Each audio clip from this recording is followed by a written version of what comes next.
L'arquitectura, esclar, el primer de tots és Gaudí, no? Gaudí a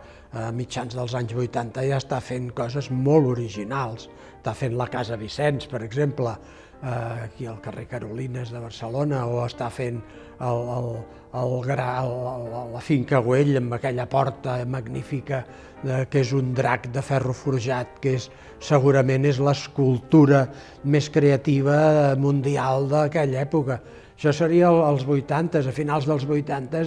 Domènech i Montaner faria, per exemple, el que va ser el cafè-restaurant de l'Exposició Universal de Barcelona del 88, que és un edifici d'una modernitat, si comparem amb el que s'estava fent a Europa, extraordinària. Després ja aniran sortint aleshores tots els altres, els mateixos que estem dient, i tots els altres, fins i tot ja en època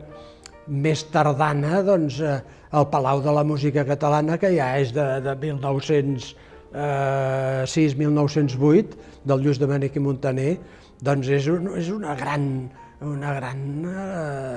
mostra del modernisme, i entremig totes les cases de l'Eixample fetes per la família Bassegoda, fetes pel Salvador Valeri, fetes pel Puig i Cadafalch, que és on ara som, fetes per el Jujol, fetes per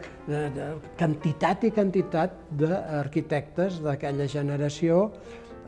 que continuen, ja dic, passant per la Sagrada Família, que comença als anys 80 i que quan mor Gaudí a l'any 26 encara s'està construint.